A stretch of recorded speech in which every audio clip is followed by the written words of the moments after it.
questions, inshallah. I just want to begin today's lesson, or before we actually begin the lesson, a reminder to all of us that we have a duty as Muslims to change evil to the best of our ability. The Prophet ﷺ said, "Man ra'a minkum munkara falyughayyirhu biyadihi."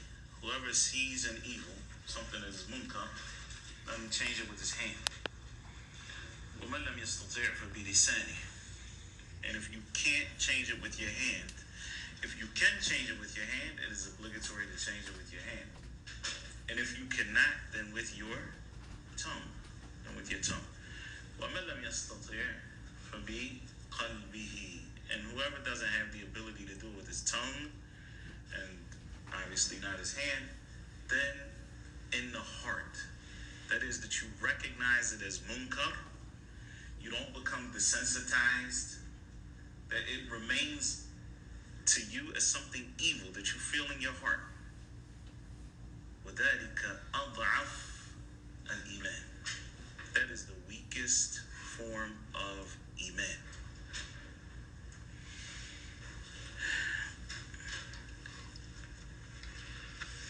Prophet said, "Unsur akhaka zaliman aw mazluma." Help your brother whether he is the oppressor or the one being oppressed. The companion said to the Prophet, "We know how to help the one that's oppressed, but how do we help the one that is the oppressor?" The Prophet ﷺ informed them to stop him from his oppression. And I'm mentioning that because it is easy to become desensitized to the atrocities that are taking place in Palestine. It's easy for a person to, okay, khalas, we heard it for the last 10 days, or we heard it for 2 weeks, or however long this is going to last, and just say khalas. And that is the wrong approach to take. If you can't do anything with your hand, then none of us have the ability at this stage to do anything with our hands in that sense. Then with your tongue, continue to speak about it. Let the narrative change. Make the narrative change. Make the social media algorithms work in favor of the Muslims and the cause of the people who are living under apartheid, worse than apartheid, or living under worse conditions than that. Let that be the prevailing narrative. And don't give up. SubhanAllah, one of the things that's interesting is that, and this happens anytime misinformation is spread. And this is really important for us as Muslims because we have guidance from Allah subhanahu wa ta'ala on every aspect of life, including this. People start sending around videos. Videos are from 4 years ago, and we're pushing them out as if they came out yesterday. Oh, I never thought I would see this on whatever. And they send it out. Yeah, it was from 4 years ago. And we don't verify anything. We just take whatever information comes and we regurgitate. And it's important for us to know that this is just not the approach that a Muslim has to anything. Allah Azza wa Jalla says, "Ya ayyuhalladhina amanu in ja'akum fasiqun binaba'in fatabayyanu." O people of faith, if a fasiq comes to you with information, then verify it. Verify it. What does a fasiq mean in this context? It's somebody who's untrustworthy, disreputable. Like this person is proven that you can't just take their word for it. That is the entire mainstream American media. And that is something I'm just saying. As Muslims, it is interesting that some of us actually just take the mainstream media wholesale. Well, you would think, subhanAllah, okay, well, we can at least trust the president, right? Who goes on and says that he saw videos. He saw videos. You have to be, I was going to say you have to be blind to see those kind of videos, but it doesn't, they don't exist.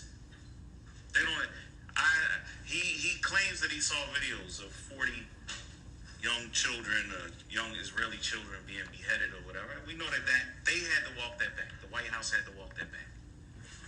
The media was pushing out the claim that Muslim terrorists were raping Israeli women. Oh, then the LA Times had to walk that back. Why did they walk that back? I actually want you to think about that. Why did they walk that back? And it's better for the Muslims that they walked it back. And it's better for justice, and it's better for the truth. Why did they walk it back? Because they couldn't prove it. They can't prove any of the stuff that they say. They don't walk anything back. If it was just a matter of them not being able to prove it, they would be walking back everything. Why do you think they walked it back? Because of people speaking up. Because there's pressure. The regular people. This is not just because somebody with an account of 2 million followers and all of that. No, they just kept getting pushback from here and from there. They're saying, wait a minute, we're seeing videos coming out where a woman is saying that Muslims entered my home and they didn't do anything to me. Asked me, can I have a banana to eat? We Muslim, you're not gonna do anything to hurt you. You're a civilian. And so because they got the pushback, then they had to walk back the narrative. Now here's the problem. 48 hours of spewing a whole bunch of nonsense and poison to people, the walk back is not enough. And so now, when a young Muslim gets killed, 6 years old, because some nut is claiming to be paranoid. Why is he paranoid? Because of the stuff that the news media is feeding him that's garbage and not even the truth. And yet we have these kind of consequences. So it really is a point. When untrustworthy people come to you with information, right? Verify that information first. America has a history. Its media has a history of lying about war. And we do have to understand. I mean, there's a quote even from the 1800s, famous American Republican who said that the first casualty of war is truth. It's the first thing that gets killed in a war because each side is trying to run their propaganda machine. And I'm saying that for us, we have truth, alhamdulillah. People need that truth, and we gotta just push back with the truth. That is more what the people of Palestine need right now from us, along with our du'as, which is even more important than anything you could do with your hand. It's nothing you're gonna do by getting on a plane and going over there and get yourself hurt. That's not where the change is. That's not where the change is even happening. That's actually not even where the major war that's going on right now. Because if Israel loses their propaganda war here, they lost everything. They've lost everything. Because the occupation will not be able to continue if they lose their propaganda war. And that's what they want.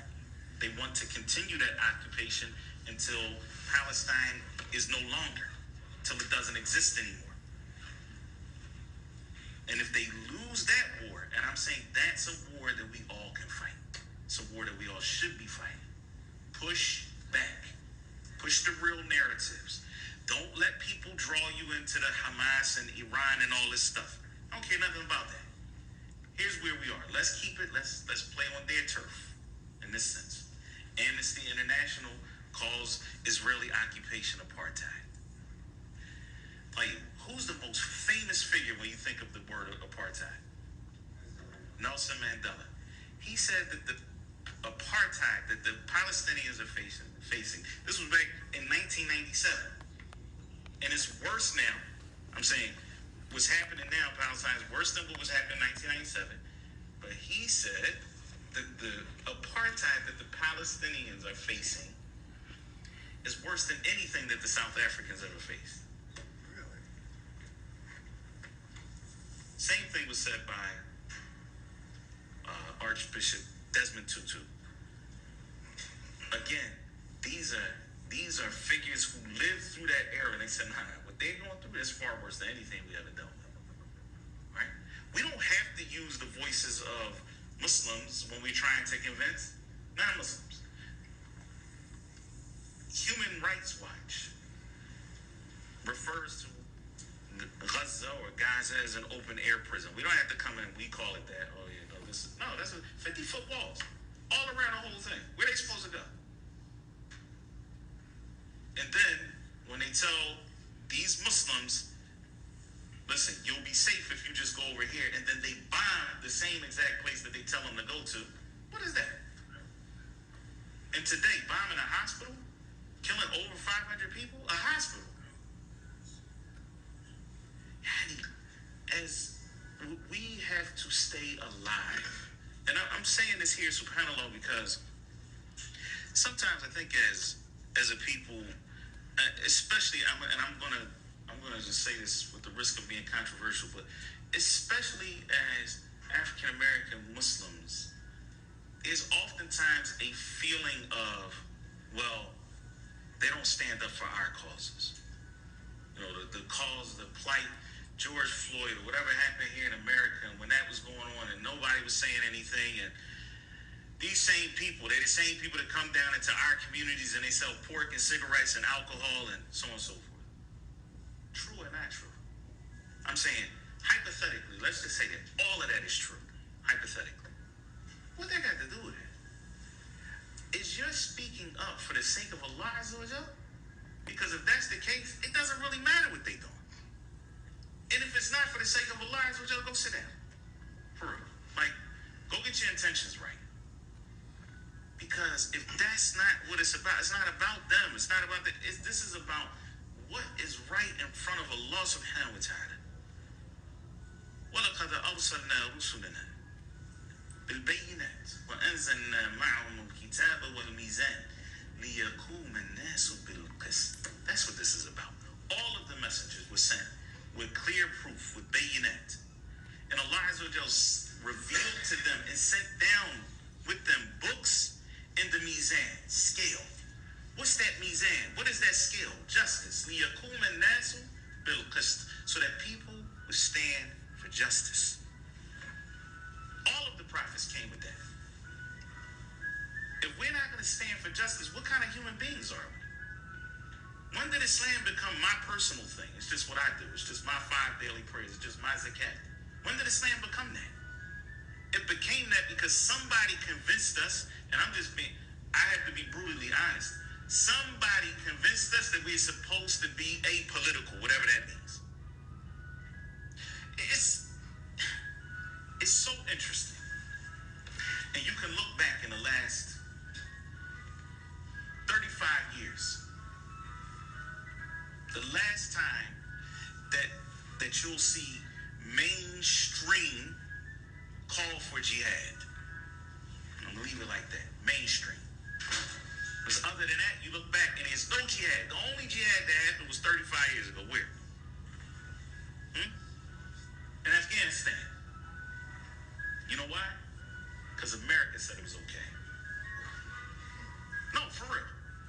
If we're going to be real, that's what that was about.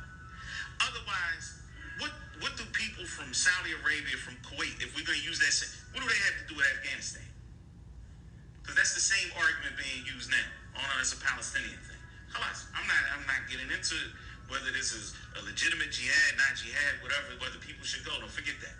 We're going to do this with our tongues, bi'idhnillahi ta'ala. And let the ulama deal with that. And that's on their shoulders. But it strikes me as really odd that the last time there was a mainstream call for jihad was when America said this is jihad in Afghanistan. Because they were giving money to bin Laden and supporting him.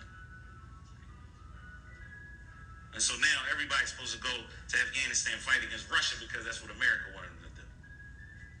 Actually, subhanAllah, we cannot go for the okie doke. Just like we cannot go for it when it comes to what the media is spewing.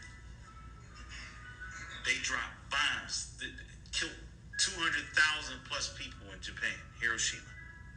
Based on what? Go look back at it.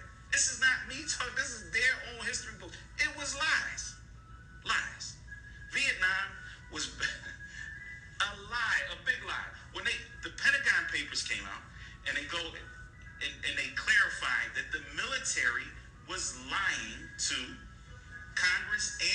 public. Because war is big business. People get rich off of wars. And they're the same people that own the media, and they're the same people that control the narrative. Like, many of you were alive 20 years ago. The invasion of Iraq. What was the invasion of Iraq based on? 2003, huh? Weapons of mass destruction that they knew was a lie. In that sense, because this was 2023 now, this year, the 20-year anniversary, so they had a big media campaign against that war, which was based on lies, because the media lies about war. And I'm telling you these things because we live in America. We all have non-Muslim neighbors. We all have non-Muslim colleagues, non-Muslim classmates, to the end of it. Speak the truth. Let them know, because you cannot allow them to make this is a Muslim versus Jewish thing. This ain't even about that. This is about oppression and injustice versus justice. Period. And if you're supposed to be an American, from the values of this country is that we stand for justice. That's a Muslim value. Like, let's look at what's just in this thing. Let's look at the numbers. 143 Israeli babies killed. Okay, that's bad. Condemn it. That's fine. We're waiting for you to condemn the 2,400 Palestinian babies that have been killed. Right? Like, this is not rocket science. But it's upon us, and I'm trying to say this because we have to have a voice in this. This is the turning point, bi'idhnillah. Once they lose this propaganda war, which is why you see people's Facebook accounts being shut down, people's Instagram accounts being shut down. Why? Why do you think that is? Because they realize how powerful changing the narrative is. That's why. Otherwise, what do they care about some random Joe Blow on Twitter or Facebook or Instagram? What do they care? This guy got 50 friends on Facebook. Nobody's shutting down that account. They're trying. It's an intimidation thing. For what? What is that? Because they realize how powerful the voice is. And so the Prophet ﷺ said, you can't change it with your hand. Change it with your tongue. Claim the narrative and let people know what the truth is. This is not about something that happened 2 Saturdays ago. It's not about that. And history didn't begin on October 7th. So don't let that be the narrative. Take back the narrative. Show people the occupation that has happened of Palestine. You don't even have to use the term Muslim, anything, because they're bombing Christians. They don't care anything about who's there. They don't care anything about that. This is about the annihilation of a people and ethnic cleansing, and it is upon us to not just go for whatever we hear in the media. Last thing I'm going to say on this before we get to the class, inshallah. I'm not a fan of the news, but last night I said, let me see what they're saying on CNN, MSNBC, all the progressive news outlets. Let's see what they say, because if they're going crazy, then you already know what's going on the right wing stuff.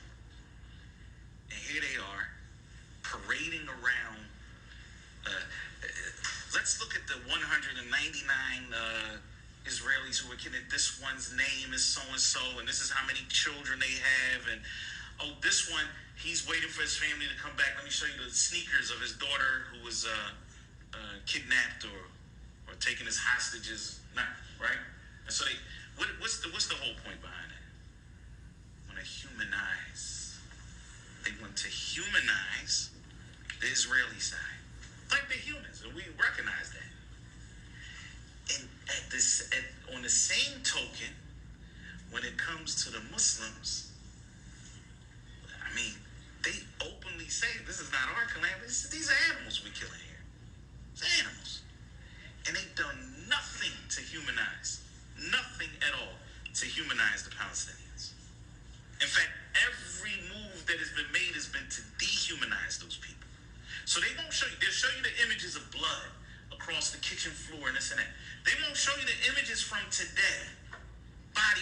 everywhere, little kids with body parts all over the place. They're never going to show that because this is that Emmett Till moment. When people in America woke up to the brutality of racism. When that woman decided, no, I'm going to let people see what they did to my son. And then America woke up and said, whoa, that's what's that. Yeah, it's been happening. It's been happening for 50, 60, 70 years. But now you get to see it. They don't want that to happen. They don't. So they'll show you the images of what's happening or to humanize the Israeli side.